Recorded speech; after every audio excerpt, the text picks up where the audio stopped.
Good morning વિદ્યાર્થી મિત્રો.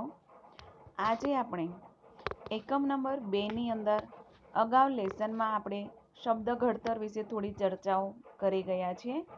શબ્દના પ્રયોગ કઈ રીતે કરી શકાય, શુદ્ધ જોડણી, પછી સંવૃત અને વિવૃત, એનો જે તફાવત છે તે, શબ્દભેદ, આ બધું આપણે જોઈ ગયા છે. ગુજરાતી વ્યાકરણ છે એ ગુજરાતી ભાષાની અંદર ખૂબ જ મહત્વ અને આગવું સ્થાન ધરાવે છે. હવે આજે આપણે જોવાનું છે રૂઢિપ્રયોગ. રૂઢિ એટલે આપણે શું વિચારીએ છીએ? આપણા ઘરની અંદર જ્યારે આપણા ઘરમાં કોઈ આપણા દાદા અથવા તો પરદાદા હોય અને એકદમ નાનું બાળક, નાનું એટલે કે માની લો કે તમારા જેવડું જ કોઈ બાળક હોય, જ્યારે દાદા વારંવાર કોઈ વાત વિશે તમને જ્યારે કહેતું હોય ત્યારે શું કહેવાય? આપણે એવું કહીએ છીએ કે દાદા એ તો તમારા જમાનાનું હતું, એ તો જૂની રૂઢિ પ્રમાણેનું હતું. રૂઢ એટલે કે આમ સ્થિર થઈ ગયેલી કોઈ બાબત હોય એને આપણે રૂઢ થયેલું એવું કહીએ છીએ. આપણે જો રૂઢિપ્રયોગનો કોઈ આમ ચોક્કસ વ્યાખ્યા વિશે આપણે જોવું હોય તો એવું કહી શકાય કે રૂઢિપ્રયોગ એટલે કે રૂઢ થયેલો પ્રયોગ. રૂઢ એટલે કે પરંપરાથી ચાલ્યું આવતું, જે આમ સ્થાયી થઈ ગયેલું હોય, આમ સિમ્બોલ લાગી ગયેલું આપણે કહીએ ને એના જેવું, જે રૂઢ થઈ ગયેલી બાબત છે તેને આપણે રૂઢિપ્રયોગ કહીએ છીએ. હવે એ રૂઢ કઈ રીતે થાય? એ દરેક માણસને જેમ જેમ પોતાનો અનુભવ થતો જાય છે અને એ અનુભવમાંથી આપણને શીખવા મળે છે. કોઈ પણ વસ્તુ હોય, જ્યારે આપણને એક વખત અનુભવ થાય, બીજી વખત અનુભવ થાય, એમ જો 3-4 વખત અનુભવ થાય ને એટલે આપણે એ વસ્તુને માની જ લઈએ છીએ કે ના, ખરેખર આ આમ જ હોય, એટલે એને રૂઢ થઈ ગયેલું આપણે કહીએ છીએ. તો રૂઢિપ્રયોગ એટલે કે જે રૂઢ થયેલો પ્રયોગ છે, જે આપણી અનુભવની વાણી ઉપરથી આપણે એને સાબિત કરીએ છીએ. ગુજરાતી ભાષાની અંદર આપણે જોઈએ ને તો ઘણા બધા જે શબ્દ સમૂહ હોય છે, એ શબ્દ સમૂહ તેના મૂળ કે દેખીતા અર્થમાં આપણે એનો અર્થ ન વાપરતા હોય, પરંતુ વિશિષ્ટ અર્થમાં આપણે તેનો ઉપયોગ કરીએ છીએ. આવા પારંપરિક અને પ્રચલિત બનેલા શબ્દ સમૂહ જે હોય છે તેને આપણે રૂઢિપ્રયોગ તરીકે ઓળખીએ છીએ. રૂઢિપ્રયોગ છે એ આમ જોવા જઈએ તો શબ્દ સમૂહના સ્વરૂપે આપણે ભલે દેખીતી રીતે આપણે એનો ઉપયોગ નથી કરતા, પણ એને જાણતા કે અજાણતા આપણે એના અર્થનો જે વિશિષ્ટ અર્થમાં આપણે ઉપયોગ કરીએ છીએ તેને આપણે રૂઢિપ્રયોગ કહીએ છીએ.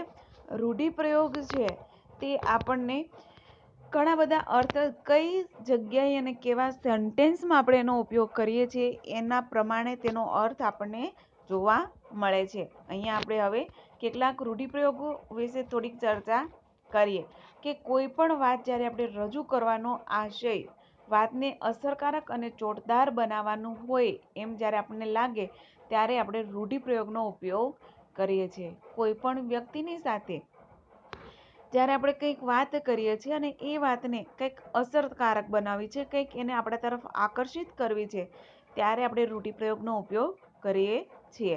આપણે જ્યારે સંક્ષેપીકરણ અથવા વિચાર વિસ્તાર કરીએ છીએ તો વિચાર વિસ્તાર કરતી વખતે અથવા તો નિબંધ લખતી વખતે આપણે એવી ઘણી બધી કહેવતો મૂકીએ છીએ, ઘણા બધા રૂઢિપ્રયોગનો ઉપયોગ કરીએ છીએ. આપણે ઘણા બધા એવા શબ્દોનો ઉપયોગ કરીએ છીએ કે જેના કારણે આપણું લખાણ છે તે આકર્ષિત અને સારું લાગે. તો રૂઢિપ્રયોગ છે એનો ઉપયોગ આપણે કેવી રીતે અને કઈ જગ્યાએ કરવો જોઈએ તે આપણે જોઈએ. અહીંયા આપણે જોઈએ છીએ કે રોજબરોજના વ્યવહારમાં જે આપણે બોલચાલની ભાષામાં વપરાઈએ છીએ, ક્યારેક એવું પણ બને છે કે બે કરતાં વધારે શબ્દો જ્યારે ભેગા થાય અને વિશેષ અર્થ જ્યારે પ્રયોજાય છે ત્યારે શબ્દ સમૂહ પણ પછીથી વિશિષ્ટ અર્થ સાથે વ્યવહારની અંદર આપણે તેનો ઉપયોગ કરતા થઈ જઈએ છીએ. હવે કદાચ એ કોષમાન્ય અર્થથી દૂર હોય. કોષમાન્ય અર્થ એટલે શું થાય કે આપણે જે કોષ એટલે કે ડિક્શનરી, ઇંગ્લિશમાં આપણે એને ડિક્શનરી કહીએ છીએ, ગુજરાતીની અંદર એને શબ્દકોશ કહેવાય છે. તો એ કોષની અંદર એનો કોઈ અર્થ ના હોય, પરંતુ આપણે જ્યારે કોઈ એવા ભાષા અથવા તો એવા વાક્યની અંદર જ્યારે તેને આપણે વાપરીએ છીએ ત્યારે એ ચલણમાં તે રૂઢ થઈ જાય છે અને એ રૂઢ થઈ ગયેલા શબ્દને આપણે શબ્દ સમૂહ એટલે કે રૂઢિપ્રયોગ, ટૂંકમાં જો આપણે સાદી ભાષામાં જ આપણે જો સમજી જવું હોય તો રૂઢિપ્રયોગ એટલે કે શબ્દ સમૂહ થાય. પરંતુ રૂઢિપ્રયોગ છે એ પરંપરાગત, વારસાગત જે પેઢી 2-3 પેઢીથી આપણે સાંભળતા આવ્યા હોય એવા શબ્દને આપણે રૂઢિપ્રયોગ કહીએ છીએ. દાખલા તરીકે હું એક એક્ઝામ્પલ અહીંયા આપણે આપેલું છે કે બેસી ગયો. હવે બેસી ગયો એ એક જ શબ્દ છે, અને આપણે અલગ અલગ સેન્ટેન્સમાં જ્યારે આપણે એનો ઉપયોગ કરીએ છીએ ત્યારે દરેક વાક્ય પ્રમાણે એનો અર્થ અલગ અલગ થાય છે. બેસી જેવો, બેઠો રહ્યો, બેસી જવું, મનમાં બેસવું વગેરે શબ્દો છે એ શબ્દો સમૂહના અર્થમાં આપણે જાણીએ છીએ. હવે આ દિવસોમાં મંદી હોવાથી તે ઘરે બેસી રહે છે. હવે તમે જોજો અહીંયા વાક્ય શું છે કે આ દિવસોમાં મંદી હોવાથી તે ઘરે બેસી રહે છે. હવે ઘરે બેસી રહે છે, મંદી છે માટે ઘરે બેસી રહે, તેનો અર્થ શું થાય કે એની પાસે કોઈ કામ ધંધો છે નહીં. અહીંયા ઘરે બેસી રહેવાનો અર્થ શું થાય કે એની પાસે કોઈ કામ ધંધો નથી, એટલે કેવો છે, બેકાર છે. હવે આપણે બીજું જોઈએ. અહીંયા આપણે એ જ શબ્દને આપણે બીજી જગ્યાએ આપણે ઉપયોગ એનો કરેલો છે, જોઈએ કે એવો પેપર અઘરું હતું એટલે પાણીમાં બેસી ગયો. એવો પેપર અઘરું હતું એટલે પાણીમાં બેસી ગયો. પાણીમાં બેસી જવું, પાણીમાં બેસી જવું એટલે આપણે કોઈ પાણીના ટબમાં બેસી જવાની વાત નહીં, પણ પાણીમાં બેસી જવું એટલે શું થશે, હિંમત હારી જવી. પાણીમાં બેસી જવું એટલે હિંમત હારી જવું. ધ્યાન રાખજો, અહીંયા પણ બેસી રહેવું જ છે, ઘરે બેસી રહેવું, પાણીમાં બેસી રહેવું, તો એના અર્થ કેટલી જગ્યાએ અલગ અલગ ઉપયોગ થાય છે એ વાત અહીંયા દર્શાવવામાં આવેલી છે. એટલે કે કોઈ પણ જગ્યાએ જ્યારે બંધ બેસતું લાગતું નથી, સમજાતું નથી, એવો અર્થ અહીંયા થાય છે. હવે આપણે કેટલાક શબ્દ રૂઢિપ્રયોગો અહીંયા આપેલા છે, એ રૂઢિપ્રયોગના આપણે અર્થ વિશે જોઈએ. 11 ગણવા, 1 2 3 4 એમ નહીં, પણ 11 ગણવાનો અર્થ શું થાય કે કોઈ માની લો કે આપણે રસ્તામાં નીકળ્યા છીએ અને આપણી પાછળ કૂતરું પડ્યું, તો આપણે મુઠ્ઠી વાળીને જે ભાગીએ છીએ, તો ત્યારે આપણે એવું કહી શકાય કે એ તો એમની પાછળ કૂતરું પડ્યું તો એને તો 11 ગણી લીધા. 11 ગણવા એટલે કે ભાગી જવું. પોલીસની ગાડી સાયરનના વાગતા જ લૂંટારાઓ 11 ગણી લીધા. અત્યારે આપણે કોરોનાની સિઝનમાં એ જોયું કે ઘણી જગ્યાએ એવા આપણે ટોળકીઓ બેઠેલી જોઈએ છે, અને જેવી પોલીસની ગાડી આવે એટલે પોતાના બૂટ ચપ્પલ બધું છોડીને પોતે ભાગી જતા. તો એવી જગ્યાએ આપણે એવો શબ્દ પ્રયોગ વાપરી શકાય, રૂઢિપ્રયોગનો અર્થ કરી શકાય કે પોલીસની ગાડી આવતા જ બેઠેલી ટોળીના 11 વાગી ગયા. બીજું, હવનમાં હાડકા નાખવા. હવનમાં હાડકા નાખવા એટલે શું થાય? હવન એટલે જે આપણે હોમ હવન કરીએ છીએ એની અંદર કઈ હાડકા થોડા હોમાતા હોય. એમાં તો આપણે શું હોમીએ છીએ? લાકડું હોય, એને આપણે અસ્થિ કહીએ છીએ, અને એની અંદર આપણે ઘી હોમીએ છીએ. હવનની અંદર તો આપણે અગ્નિને પેટાવવા માટે અગ્નિની અંદર ઘી હોમીએ છીએ, પરંતુ અહીંયા તો એવું કહે છે કે હાડકા નાખવા. એટલે એનો કહેવાનો અર્થ શું થાય છે કે સારા કામમાં દખલગીરી કરવી. જો રૂઢિપ્રયોગ એનો મતલબ કેવો થાય છે? હવનમાં હાડકા નાખવાનો મતલબ શું થાય કે કોઈ સારું કાર્ય કરતું હોય, આપણે એને દેખી ના શકતા હોય, એટલે આપણે એમાં વચ્ચે દખલગીરી કરીએ. હવે જ્યારે એને વાક્ય પ્રયોગ કરવો હોય તો કઈ રીતે કરાય કે શાળાના બાંધકામમાં કોઈએ હવનમાં હાડકા શા સારું 1 2 3 નાખવા.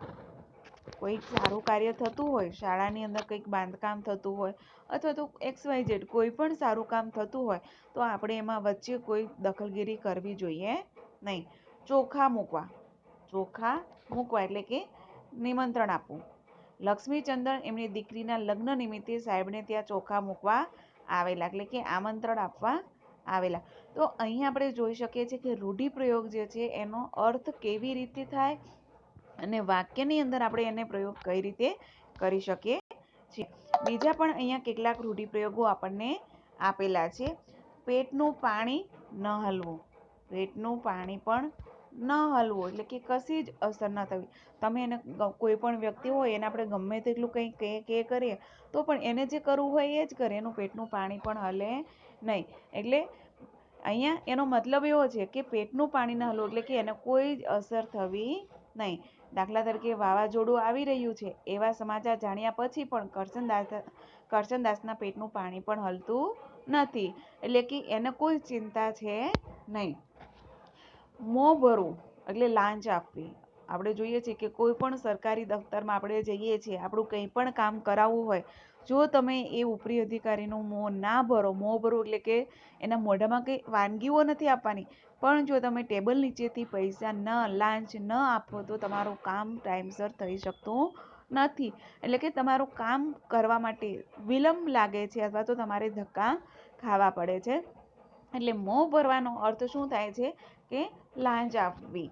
તો આપણે શબ્દ પ્રયોગ શું કરીએ કે તમારે જો આ કામ કરાવવું હોય તો અમલદાર સાહેબનું મોં ભરવું પડશે.